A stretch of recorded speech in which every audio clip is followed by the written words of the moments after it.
Somos do Grupo 11 e esse é o nosso trabalho de EDVT. Nele falaremos sobre vírus, sua definição, o que podem causar e como estão sendo estudados. Neste trabalho, iremos apresentar os seguintes tópicos: o que são vírus, se eles são seres vivos ou não, sua reprodução, seus tratamentos para contaminados, os estudos de hoje em dia, as suas principais doenças, pandemias e desenvolvimento de vírus sazonais pós-Covid. Os vírus são seres acelulares, com dimensões que variam de 17 a 300 nanômetros, destacando principalmente por causar doenças nos humanos. Entretanto, também podem infectar qualquer ser vivo, desde uma bactéria até uma planta. Eles são seres microscópicos diversificados, não possuindo padrão fixo, portanto podem sofrer mutações. Os vírus são classificados de acordo com o tipo de ácido nucleico, de acordo com a fórmula do capsídeo e também pelos organismos que eles são capazes de infectar, como por exemplo o vírus da pneumonia, que é formado por DNA, sendo assim um adenovírus. O vírus, caso esteja fora de um organismo hospedeiro, se cristaliza como os minerais. Há ainda muita discussão em torno dos vírus, enquanto para alguns estudiosos eles são apenas partículas infecciosas, para outros são seres vivos, já que se reproduzem e sofrem mutações genéticas. Voltando no questionamento, os vírus são seres vivos ou não? Bom, há um grande debate na comunidade científica quanto a esse tópico, até atingindo discussões sobre a definição da vida. Para um organismo ser considerado vivo, ele deve ser capaz de importar nutrientes e energia do meio ambiente e ter um metabolismo. Os vírus não têm qualquer atividade metabólica fora da célula hospedeira. Eles se reproduzem, mas não como as células, que crescem e duplicam seu conteúdo para então se dividir. Para sua reprodução, o vírus invade a célula, causando uma dissociação dos componentes que interagem com o aparato metabólico da célula hospedeira e aí sim produzindo mais vírus. Esse é o principal argumento utilizado para os vírus não serem classificados como seres vivos, mas muitos não concordam, argumentando que uma vez que os vírus são capazes de reproduzir, são seres vivos.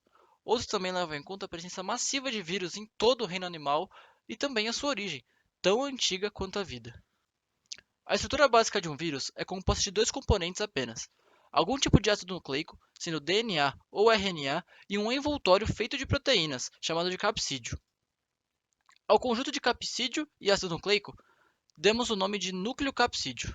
Alguns vírus podem conter o envelope, que é um derivado da membrana plasmática do hospedeiro de caráter fosfolípido.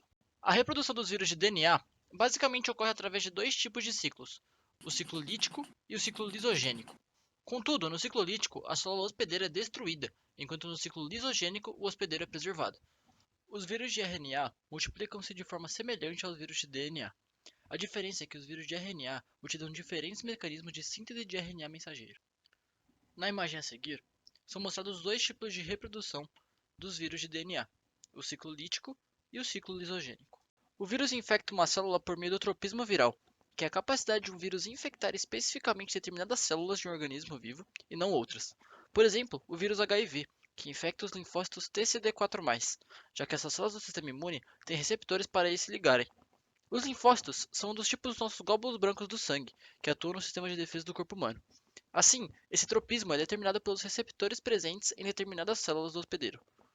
É muito comum que as doenças virais sejam confundidas com as bacterianas, muito por conta das características infecciosas que ambas possuem. Contanto, existem diferenças marcantes, que vão desde os meios como os vírus e as bactérias geram patologias até seus modos de transmissão e tratamento. Primeiramente, os agentes bacterianos são autossuficientes. Eles se baseiam em uma única célula com genoma e estruturas capazes de sintetizar proteínas, sendo que sua reprodução pode ocorrer a partir do seu próprio metabolismo. Já os vírus, como mencionado anteriormente, consistem apenas em uma capa de proteína com genoma, ou seja, eles dependem diretamente de seu hospedeiro para viver e se reproduzir. Mesmo que as bactérias provoquem reações parecidas com a dos vírus, multiplicando-se dentro do organismo humano e gerando reações do sistema imune, os agentes virais são mais sujeitos a mutações, o que dificulta o seu controle. A seguir, mostraremos uma tabela com as principais doenças causadas por vírus. O tratamento para os infectados deve acontecer até antes da contaminação, com a prevenção, como por exemplo a higienização correta e frequente das mãos e consumo de alimentos devidamente higienizados. Esses hábitos são essenciais na prevenção de doenças virais. Uma outra forma de prevenção é a vacinação, que é feita a partir da estimulação da produção de anticorpos no organismo, causada pela injeção do antígeno atenuado ou inativado. As vacinas são administradas antes da exposição a fim de prevenir infecções. A vacinação é utilizada para diversos tipos de doenças virais já conhecidas, como por exemplo a Covid-19, as hepatite A e B e a gripe. Geralmente, não há tratamentos específicos para os vírus, por isso o foco é no tratamento dos sintomas, como por exemplo febre e dores, onde é utilizado paracetamol ou anti-inflamatórios não esteroides. Também existem alguns medicamentos antivirais para algumas doenças, que muitas vezes interferem na reprodução dos vírus, como muito utilizados para tratamento da infecção pelo HIV. Além do mais, alguns medicamentos podem ser tóxicos para as células do organismo e os vírus podem desenvolver resistência. Também, se o indivíduo apresentar uma infecção bacteriana ao mesmo tempo que uma viral, pode ser necessária a administração de um antibiótico. Atualmente, utilizamos vários métodos para a visualização e estudo dos vírus. Entre eles está a microscopia de luz, onde usamos microscópios para ver os danos que os vírus causam às nossas células. Isso é comparado às células infectadas com as não infectadas, que detectamos a presença de vírus em uma amostra. Na imunofluorescência, utilizamos anticorpos para marcar os vírus com moléculas fluorescentes que emitem luz quando absorvem certos tipos de radiação. Então, a luz fluorescente é detectada das marcas e ver para onde os vírus vão dentro de nossas células e com quais estruturas celulares eles interagem.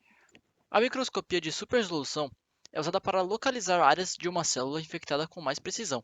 Por exemplo, pode mostrar exatamente onde os vírus estão situados dentro da célula e quais partes específicas do mecanismo celular os vírus usam para se replicar. O microscópio eletrônico pode produzir imagens em escala nanométrica. Isso é feito disparando elétrons em uma amostra e vendo como eles interagem com ela.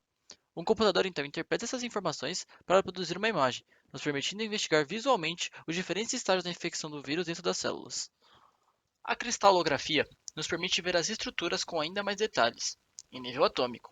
Para fazer isso, é necessário de uma amostra pura de vírus. Pode ser usada para determinar a estrutura dos vírus, como a proteína injetora do SARS-CoV-2. A compreensão dessas estruturas, especialmente como elas interagem com nossas células e anticorpos, informa a produção de vacinas e medicamentos. A pandemia é uma ampla disseminação de uma doença infecciosa em um país ou a nível global, afetando assim diversas regiões do planeta. A seguir, é mostrada uma linha do tempo epidemiológica, com diversas pandemias que assolaram a humanidade nos últimos tempos, sendo elas a mais recente a de Covid-19, que conta com atualmente 6,6 milhões de mortos. Não são todos os tipos de vírus que nos infectam, apesar de se ter o conhecimento de que há mais vírus no mundo do que conhecemos de células no universo. Alguns podem aparecer após mutações de suas espécies ou da interação do homem e de animais infectados que dão a oportunidade dos vírus se deslocarem entre as espécies. Há padrões para infecções, começando como uma zoonose. É estimado que apenas mamíferos e aves hospedam cerca de 1,7 milhões de vírus não descobertos ainda pela ciência.